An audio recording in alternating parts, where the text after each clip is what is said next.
From Zoomania, Mr. Clark Spencer.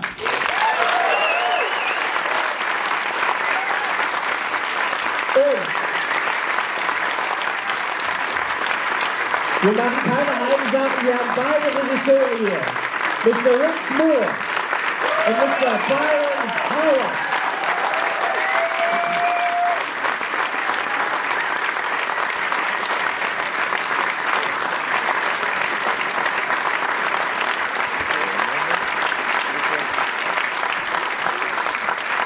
Clark Spencer, Rick Moore. Hello to see you. I see you too. Hello. Hey, hi. Hi, So, everybody. Sit here on our stool. So, wie ist euer Deutsch? How's your German?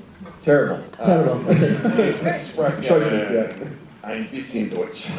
Da gehen wir mal alle durch und freuen uns total. But yeah, That was very good. Rich and I both took 4 years of German. I took three in high school. Well, don't say that because that makes you want to do it in German with you. I think it's 3 or 4 years. Nein, das ist nicht mein Gepäck.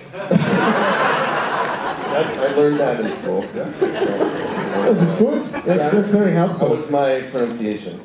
Marvelous. Not too shabby. That was very good. Thank you for this wonderful movie. We're going to take questions from the forum, and I'm going to start because we've just seen it, and I know what you've done. I know what the mission was, and I think you succeeded. You're going to turn the world, all of them, into vegetarians because no one's That's gonna right, yeah. And Who's going to want to eat meat after seeing all those adorable animals? Yes. You know, Yeah. eat them. They're too cute. Yeah, adorable. And I wanted to, you know, of course, we have to acknowledge the elephant in the room. How were the animal pun sessions for you?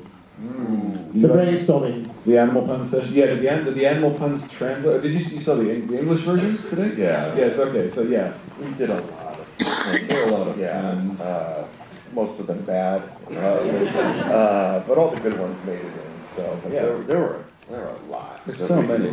And if you look at the city itself, all over the signage, when you get a chance to look at the film again, I think you want to watch the film over and over to see. But all over the city, there are signs with animal puns everywhere. And Ed Catmull, one of our bosses, Ed Catmull and John Lesser. Ed is not fond of puns. He does not like. He doesn't. No, he's not fond. Yeah, but Lowest form of humor. But no, it's true. But this movie has converted him into a lover of puns. Yeah. He's much more. He's pun loving. If it's as big as an elephant, it's a good pun, I think. right, yeah. No, it's one. So I think it's your job, Clark, if I may say Clark, I just did it, I'm going to do it again. Clark. Clark. That's all. Clark. That's a good sound He's effect. freaking out right now. A room of 200 people saying his name all at once. So I guess you're going to be the one that tells these guys, we got the scene, this is okay, we can move forward, we can go on, we can let it go. Oh, yeah, nice. Yeah, that's good. See what I did there? See, you could be in a story, so you know. But how tough was that job to keep them in order? Well, it's not hard to keep them in order. I think the thing about a producer is you really got to figure out that balance between, at the end of the day, we still have a schedule. We got to get the movie done. There's a release date we have to hit. But at the same time, I always say you can't tell someone you have to be creative today. You can't tell them that they've got to figure this out today, because if you do that, at the end of the day, you probably won't get the best answer. And so it's always that balance of giving enough room to let the team, the directors, and the rest of the story artists and the writers really develop what they need to develop and get it to the right place, against the side of saying we still have to make some decisions at some moment in time. So it's always kind of a balance, but miraculously, somehow, right at the right moment, we make that turn and figure out the idea. And when you hear it, you know that it's exactly the right thing to do. You just feel like it's right for the movie, for the character, for the scene itself. Yeah, like those sloths. Yeah. Yes. Sloths are fun. Yeah. Yeah. May I embarrass this man for a moment? Absolutely. Clark is probably the best producer that I've worked with, because he hangs back. He lets the creative process happen organically. He is not a producer that says we need to be creative today, because when you do that for creative people, I think, then they stop being creative for the week. You know, if you tell them to be creative today, you know. So Clark really understands the creative process, how these films are made, and he really respects it, you know. And he's a terrific partner to have on a film like this. You should let me yeah. Big applause for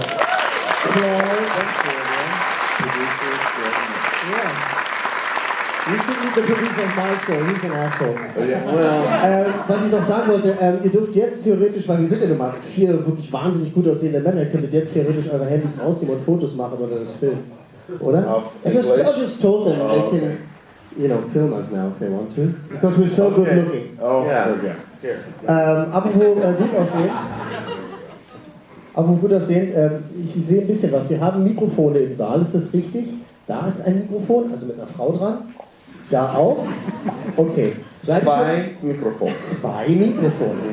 We're going to take some pictures, questions from the floor. If you're up for it, you're up. Are you ready to take some questions? I think you should take some questions. I'm ready. Yeah? I'm ready. Some of you I've been guys- preparing all day. Animation students? Do we have animation students? Oh, there's shy at first, like, God bless. maybe I'm Bless an you. animation student. No. I might be. Sometimes that gets you beat up. You know, when That's true, yeah. Sometimes they. Who's the animation student? Get up! At your place, they'd be like, Clark, can I raise my hand? So, also, wer hat eine Frage? Bitte. Ich habe noch 75.000, aber ihr solltet vielleicht auch. So, Johannes. Ja. Wolltest du anonym bleiben? So. No. How about your directors? Now they praised you. What can you tell them? Can tell you us about them? Oh, yeah. Hey, Clark. Hey, Clark. Tell us about us. Hey, Clark, remember how I said all those good things about you? Yeah. What do you think about us? Yeah. Well, of all the directors at Disney, They're Yeah. awesome. They're the What's good best. about us? They're totally the best. I mean, I think the interesting thing, and it really was part of the building of this entire story, is both Rich and Byron come from a different place in terms of where they started their animation careers. Byron, I don't know if you all know this, but Byron started his career at Walt Disney World, working at an attraction called The Little Mermaid. Wanting to be a part of Disney animation, he applied 4 times.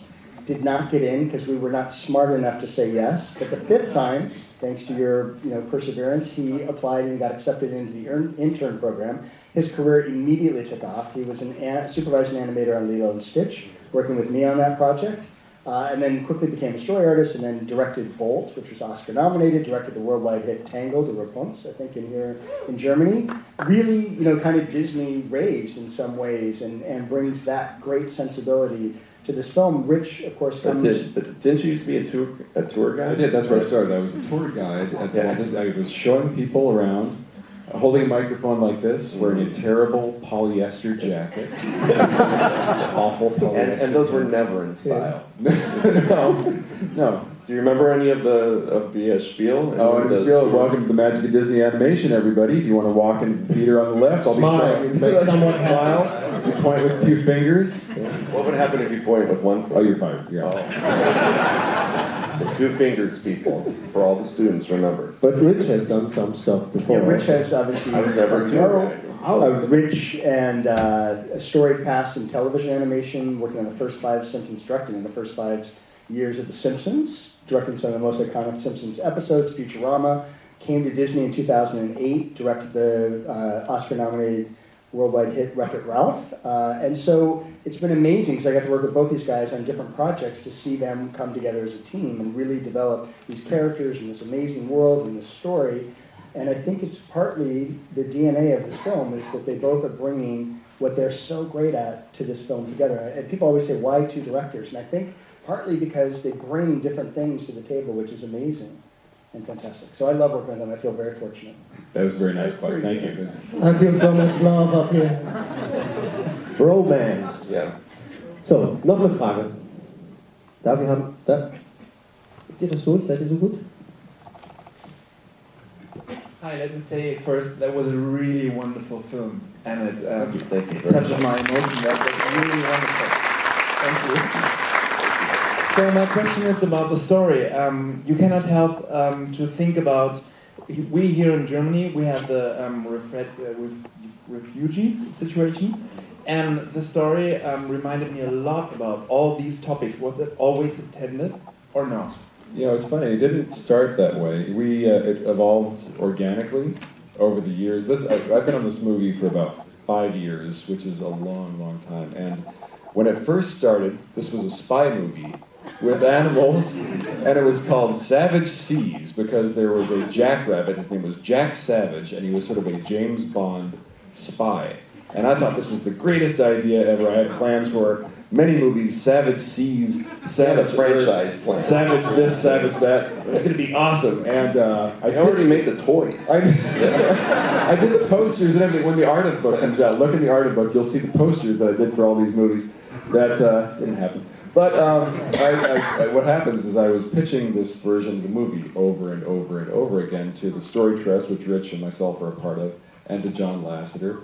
And the more I pitched it, the more they said, we all hate the spy thing, but we love... Weren't that mean? They We didn't say hate, we said we disliked it. They beat me up. But they said what they did like was Act 1, where all the animals lived together in this amazing animal city, which was, okay, and they said, okay, oh fine. So I'll throw away the spy thing. I threw it away, went away. And so we started crafting this thing about an all-animal city and how animals could get along. And in our research into animals, we did about almost a year of research into what makes animals tick and how the animal world works. And we found out that in nature, 90% of mammals are prey animals, and only 10% are predators. And we thought, that's really interesting. That's like our own world. That's like a majority and a minority. And we thought, wouldn't it be interesting to talk about this world that's evolved from animals that used to eat each other thousands of years ago, and think about, did they completely get over their fear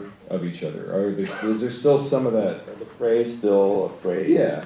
of predators? It's still buried down on some primal level. And that's when we start to kind of, once we do this research and we kind of, packed our heads with all these facts and stuff, then you start to use your imagination and say, like, well, what if in that group there was a character that was going to use that fear from long ago to turn the majority against the minority, and it was really born that way, not with any sort of political message or intellectual theory, that was being played out. It was more the emotion of fear, of what if within an animal world that's a lot like ours, of evolved creatures,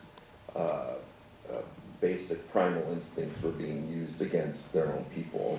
And what I think is cool is, as we've made this film, it's like current events came to pass that now, like any good art, I think, art is creating conversation, and it's making people kind of look at the world a little bit differently. Or I know when I was a kid, the movies that I liked made me kind of examine my life from what I saw the protagonist doing and the situations he or she was in.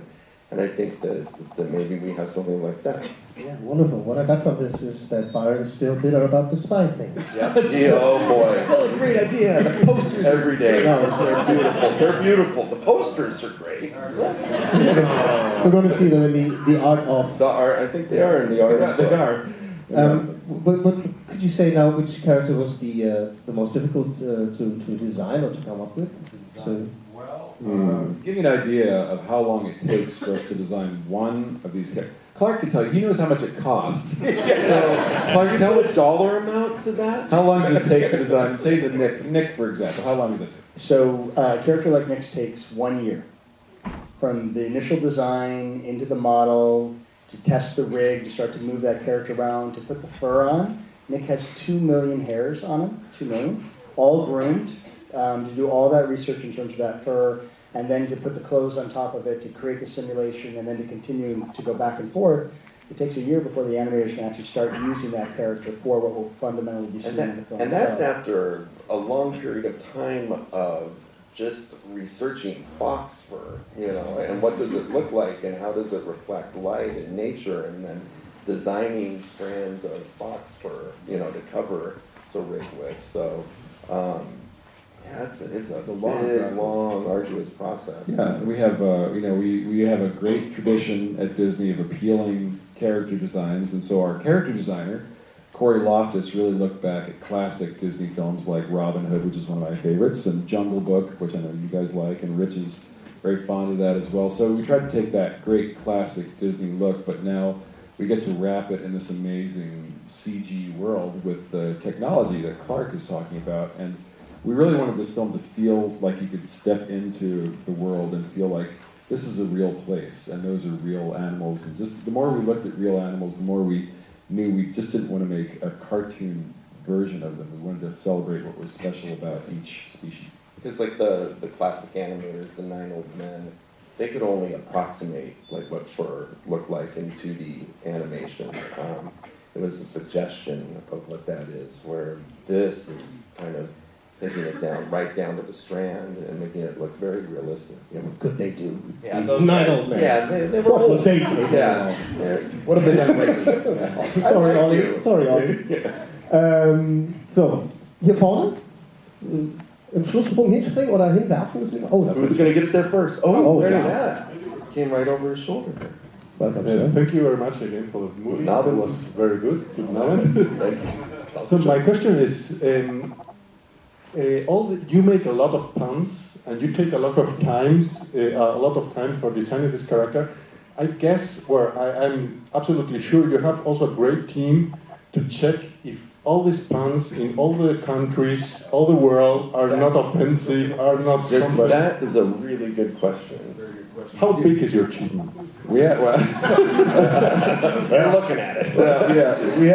It's funny, it is so big, we dubbed these films into 40 languages? 42 languages. 42 different languages, everything from Mandarin to several different types of Spanish to, Klingon. Klingon. I watched it. I am a geek. Okay, it's fine. Klingon money is green too. It's good. We'll take it. Yeah, well, And so, but it's really tricky because the dubbing teams, and we have one in each country, and so they have to look at these films and not only try to interpret the emotions and the acting of the characters, but also what you're talking about, which is the humor, which is so different from every territory. Say a Korean audience may not find what we find funny, or they have to find things that are specific pun-wise, and so we kind of leave it to them, and they will share with us their issues, but it's such a large job that. However, it is pretty amazing that a lot of kind of the characteristics of animals, like the elephant never forgetting, and sneaky foxes, and that's amazing how universal that stuff is. The wordplay is it can get a little tricky. The